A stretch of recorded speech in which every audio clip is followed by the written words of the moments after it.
Chapter 6. The narration of the story of Ram Janam celebrations. I bow down Sri Ganesh, I bow down Sri Saraswati, I bow down to the Guru, I bow down to the family dignity, I bow down Sri Sita Ramchandra, I bow down Sri Sadguru Sainath. Whether in the worldly or spiritual life, whenever the Sadguru is the captain of the ship, he will steer the ship along with the passengers to the opposite bank. The very word Sadguru immediately brings to mind Sai as he stands in front of me and blesses with his hand on the head. As soon as the boon-giving hand, which has the Udip from the Dhuni, touches my head, my heart goes into a rapture with inner happiness and my eyes brim over with love. How marvelous is the touch of the hand of the Guru, which has the power to destroy the subtle body which is burnt to ashes at the touch of the hand. The subtle body which otherwise cannot be burnt even by the Inferno at the resolution of the world. It can even steady the minds of those who are annoyed even by an accidental mention of God or by his tales, and speak intemperately. As soon as he puts his lotus like hand, the head, the accumulated sins of many previous births are washed off, and the loving devotees of Sai are purified. Having seen the commonly features, you are choked with extreme bliss. Tears of happiness roll down, and the heart is overwhelmed with Ashta Sattvic Bhava. He awakens the thought of oneness, the inner happiness reveals itself, it dissipates the twofold nature because of the oneness with God and evenly spreads unity. When one starts reading the scarred books and the Puranas, the Sadguru comes to one's mind at every step. Sai is Rama and Krishna and makes us listen to his own life story. When listening to the Bhagavad Puran, Krishna himself becomes the embodiment of Sai, singing the praises of Uddhava for the good of his devotees. Even in casual conversation, incidents and stories of Sai life unexpectedly are recalled to illustrate a point. Intent on writing, when you take up paper and pen in hand, words elude you. But when he makes us write at his command, it becomes difficult to cope with the flow of the words. The moment ego rises its head, he immediately suppresses it, and by creating the awareness of higher consciousness, he brings to the disciple a sense of fulfillment. When you surrender to the powerful Sai, body and soul, virtue, wealth, love, and deliverance are attained without striving and unasked. The fourfold path of karma, action, jnana, knowledge, yoga, yogic powers, and bhakti, devotion, though each is distinct from the other, all lead to the same goal. The path of bhakti is the thorny path, like the path through the prickly babuj forest. It is full of potholes. One or two steps in the right direction takes you really close to God. You should avoid the thorns and step forward. You will reach the destination without fear. This is the only remedy, says the Guru Mai very clearly. When the orchid of the mind is watered by devotion, detachment will grow. Knowledge will blossom. Union with the Supreme Spirit comes to fruition, and joy will burst forth, avoiding the cycle of birth and death as a certainty. The primeval Supreme Soul is self-existent. It is the threefold concept, Satchidananda, truth, consciousness, and bliss. It appears by transformation in the visual image and actually manifests for the sake of the devotees. As Brahma became manifest through its threefold attributes, Maya became active and striving, Sattva, righteousness, Rajas, activity, and Tamas, interior, exhibited her qualities. When particular shape is given to clay, it is called a pot rightfully. But when the pot breaks, it loses its name from an identity. The whole world is born of Maya, and both are cause and effect to each other. Thus Maya itself manifests as it were, with different limbs in the form of the world. If you look at the nature of Maya before the existence of the world, nothing is apparent. She was dominant in the supreme consciousness. Through residing in it, she was not perceivable. Even if perceivable, it is actually the Supreme Self. When it is not perceivable, then also it is the Supreme Self. This Maya is the Supreme Self. It cannot be distinguishable from the Supreme Self. In the beginning, Maya created lifeless, immovable, static objects in the interior quality and completed the first part of her action.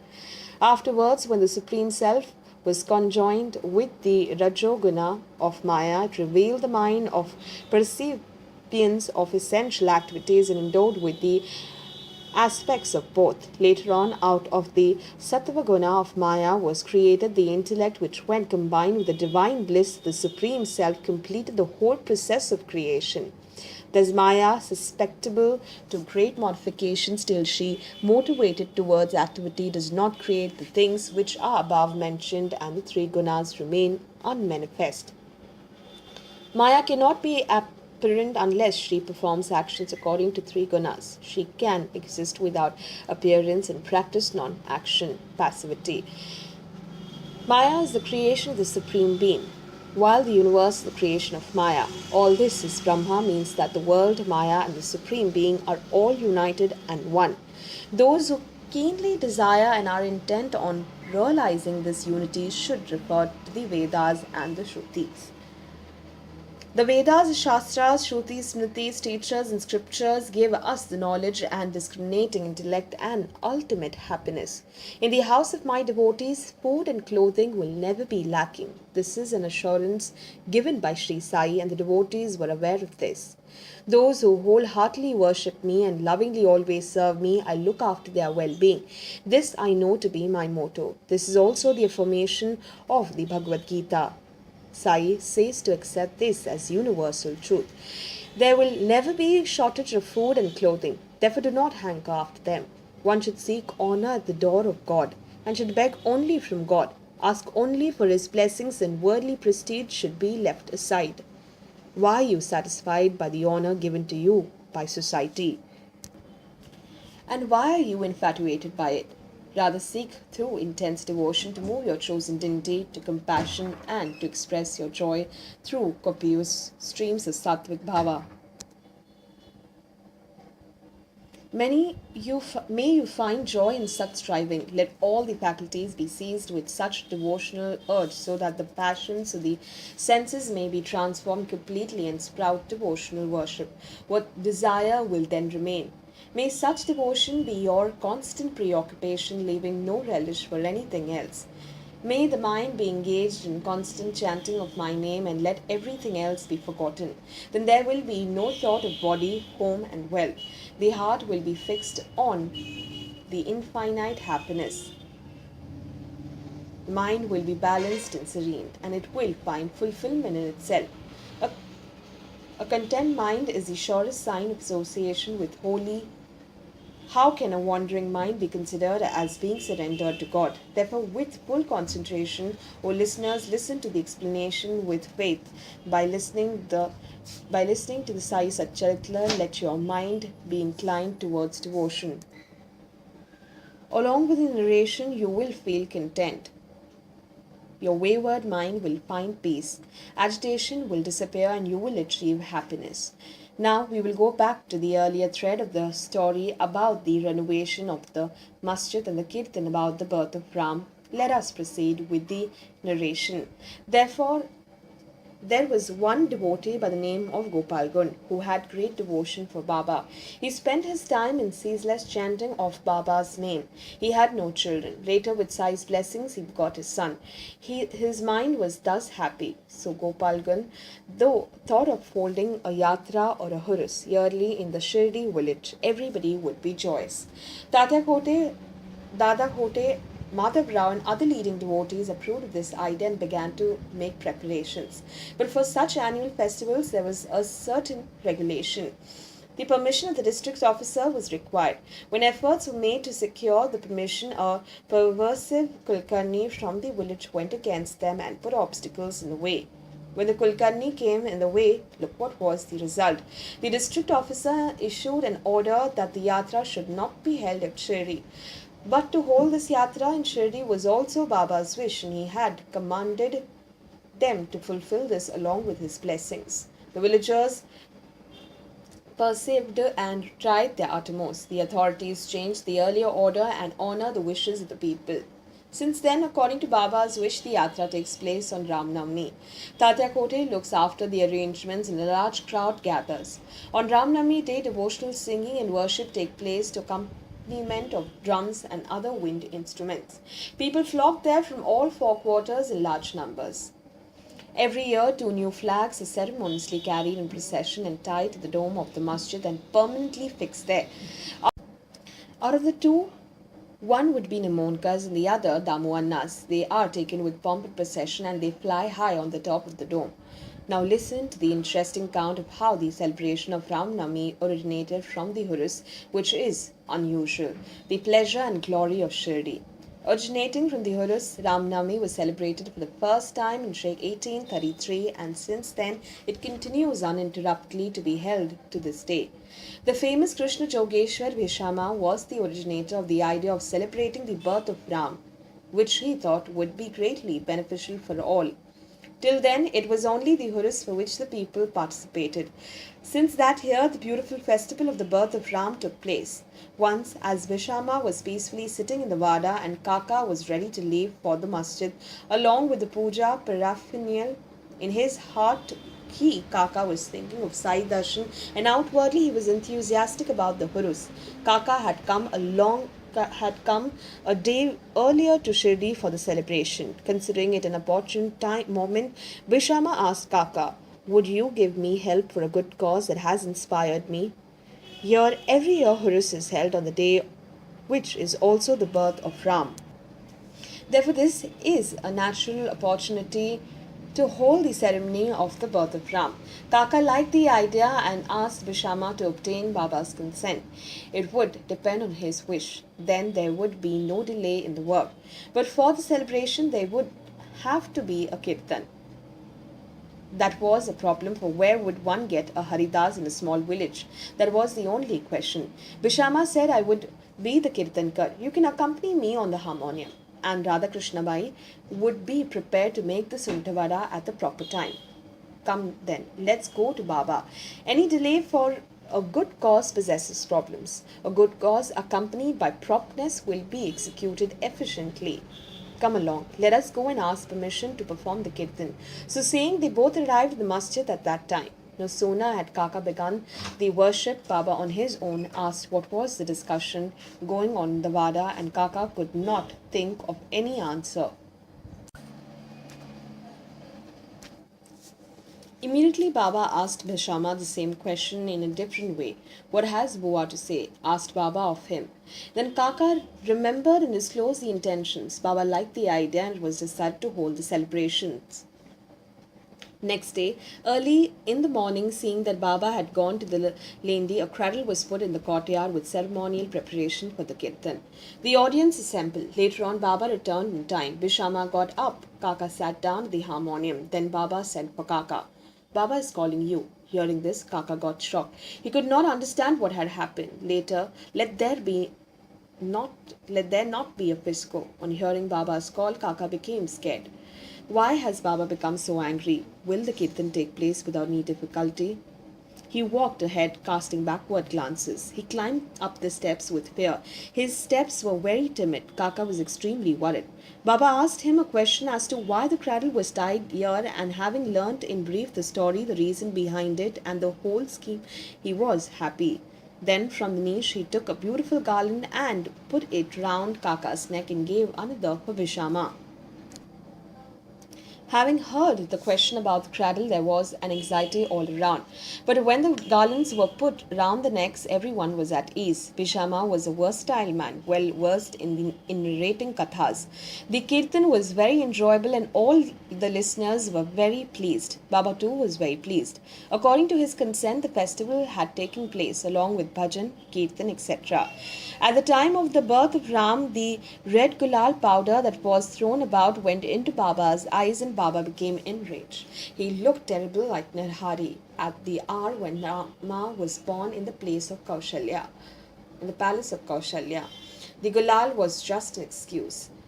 The action implied the fairy warrior at the birth of Ram who would destroy the ego in the form of Ravan and wickedness in the form of Rakshas. Suddenly he was annoyed. He became, as it were, Nrsimha, then started abuses and curses which were showered upon all. Radhakrishna Bai was quite concerned as she thought that the cradle would be broken into pieces. How can it be kept intact? That was the difficulty she faced. Please untie, quickly untie, she was insistent. Kaka moved forward to untie the cradle. Then Baba got very angry and rushed forward towards Kaka. The untying of the cradle was forgotten and Baba regained his composure. When in the afternoon Baba's permission was sought, his answer surprised everyone. Why should you untie the cradle in such a hurry? It is still needed. Why would there this necessity be? Sai's words are never spoken in vain. When given thought, the realization dawned that the festival was not yet complete. The festival had progressed up to a stage, but till the dawn of the next day and until the time of Gopal Kala, the festival could not be said to be complete. In this way, on the second day after the Gopal Kala and the Kirtan, Baba gave his consent to untie the cradle. Next year, Vishama was not available. Balabua Sattarkar was to be brought for the Kirtan, but he had to go to Kavate. Therefore, Balabua Bajani, known as the modern Tukaram, was brought by Kaka Mahajani and the festival was performed at his hands. Even if he, that is, Bajani, had not been available, Kaka would have performed the Kirtan because he knew by heart the composition about Ram Nami composed by Das Kanu. In the third year, Balabua Sattarkar himself came to Shirdi in time for the occasion. Listen to that incident with respect. Having heard of Sai Baba's fame, a desire rose to have his darshan, but he wanted company on the way and was wondering how he would find someone. Balabua was himself a Haridas Kirtankar who hailed from Satara but was living in Parel, Bombay at this time. At Birhad Siddha Kavate in Satara district, there was a Devasthan where Bua did Kirtan on Ram Navami Day every year, which he was paid annually every year. Balabua was connected with two annual festivals there, Ashadi Ekadashi and Ram Navami, falling in the month of Chaitra. According to a charter of the Mughal emperor, a sum of rupees 2,400 had been allotted for the expenses of the dignity Bade Baba and the arrangements were made by the institution. For these two festivals, Bua was paid rupees 30, but the year there was a cholera epidemic at Kavate and the villagers were in difficulty. Therefore, the Ramnami celebrations were called off there. Bua received letters from there to come the next year as the village was deserted. In short, he lost the opportunity to serve Ram and did not also receive his allowance.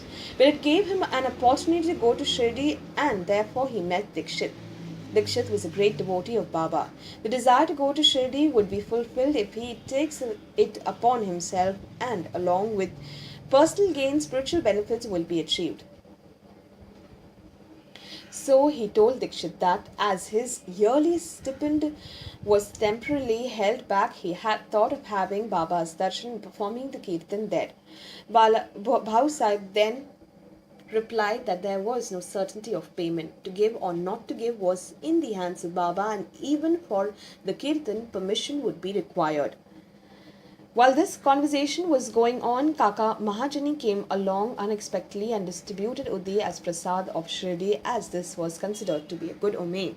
Mahajani had just returned from Shirdi. He conveyed that all was well there and thereafter returned to his residence. Later on, Dikshit very lovingly told Bua that he would ask for Baba's permission and if he granted, he would definitely let him know.